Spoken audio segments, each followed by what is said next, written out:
ఇప్పుడు city round up చూద్దాం.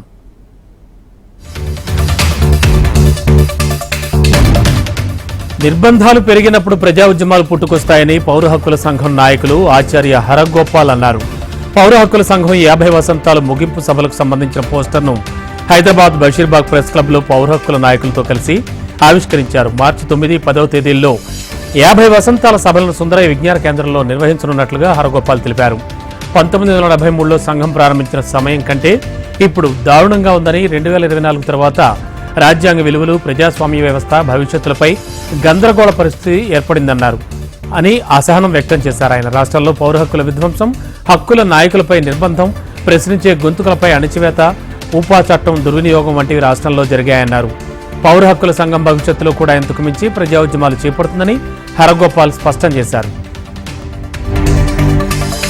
తెలంగాణ రాష్ట్రంలోని ఎస్సీ, ఎస్టీ, బీసీ, మైనార్టీ వర్గాలకు చెందిన ప్రజలకు సమాన అవకాశాలు కల్పించాలని బీసీ రాజ్యాధికార సమితి అధ్యక్షులు దాసు సురేష్ డిమాండ్ చేశారు. శనివారం సోమాజిగూడ ప్రెస్ క్లబ్లో సబ్బండ వర్గాల ఆత్మగౌరవ సదస్సు నిర్వహిస్తున్నట్లు సురేష్ తెలిపారు. సామాజిక న్యాయం అంటూ జాతీయ స్థాయిలో ప్రచారం చేసుకుంటున్న కాంగ్రెస్ పార్టీ అదే ప్రచారంతో తెలంగాణలో అధికారం చేజిక్కించుకుందని అన్నారు. అధికారం చేపట్టిన వెనువెంటనే ఆ పార్టీ సామాజిక న్యాయానికి తూట్లు పొడుస్తోందన్నారు. కీలక పదవులన్నీ ఒకే సామాజిక వర్గానికి కట్టబెడుతూ మిగిలిన వర్గాలకు అన్యాయం చేస్తోందని అన్నారు. ఈ నేపథ్యంలో తెలంగాణలోని మేధావులు, ఉద్యమకారులు, నాయకులు, కళాకారులు, జర్నలిస్టులు, న్యాయవాదులు, ప్రభుత్వ ఉద్యోగులు తదితరులతో శనివారం రౌండ్ టేబుల్ సమావేశాన్ని నిర్వహిస్తున్నట్లు తెలిపారు.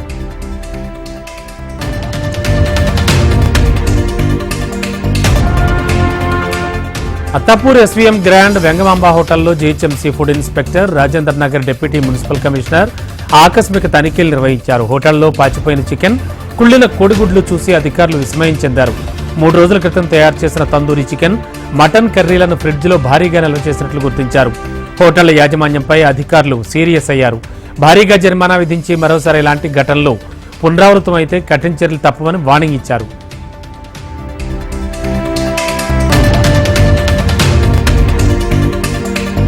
చెర్లపల్లి డివిజన్లోని కుషాయిగూడ బస్తీలో గృహజ్యోతి పథకం ద్వారా 200 యూనిట్ల ఉచిత విద్యుత్తును అధికారులతో కలిసి చెర్లపల్లి కార్పొరేటర్ బొంతు శ్రీదేవి ప్రారంభించారు. ప్రతిపక్షాలు ఈ పథకం మీద ఎన్ని భ్రమలు సృష్టిస్తున్నా ప్రజలు భయపడాల్సిన అవసరం లేదని శ్రీదేవి అన్నారు. కాంగ్రెస్ ప్రభుత్వం ప్రతిష్టాత్మకంగా అమలు చేస్తున్న 6 గ్యారంటీలు ఖచ్చితంగా అమలు చేస్తుందని విశ్వాసం వ్యక్తం చేశారు.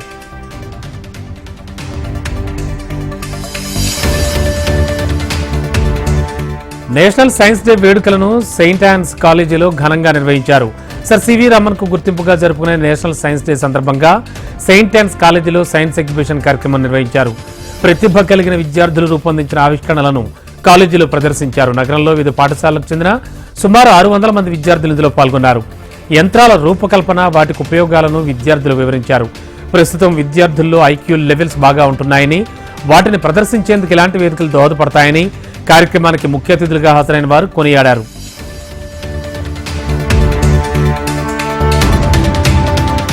నగర శివార్లోని చీర్యాల గ్రామంలోని చీర్యాల లక్ష్మీ నరసింహస్వామి వారి దేవస్థానంలో ప్రతిష్ఠ మహోత్సవం వైభవంగా ముగిసింది. మల్లికార్జున స్వామివారు, బ్రహ్మరాంబిక అమ్మవారు, గణపతి, నందీశ్వరుడు, ధ్వజస్తంభం, శిఖరాలు, సతీ సమేత నవగ్రహాలు, 36 మంది వేద పండితుల మంత్రోచ్చారణల మధ్య ఆలయ చైర్మన్ లక్ష్మీనారాయణ చేతుల మీదుగా ప్రతిష్టాపన మహోత్సవం ఘనంగా నిర్వహించారు. ఈ ప్రతిష్టాపన మహోత్సవానికి ముఖ్య అతిథిగా తెలంగాణ రాష్ట్ర ల్యాండ్ రెవెన్యూ రిజిస్ట్రేషన్ శాఖ ప్రిన్సిపల్ సెక్రటరీ నవీన్ మిఠల్ హాజరయ్యారు. ఆలయ సంప్రదాయం ప్రకారం ఆలయ చైర్మన్ లక్ష్మీనారాయణ వేద పండితులతో కలిసి పూర్ణ కుంభంతో స్వాగతం పలికి స్వామివారి శేషవస్త్రాలు, తీర్థ ప్రసాదాలు అందజేసి ఆశీర్వచనం అందించారు.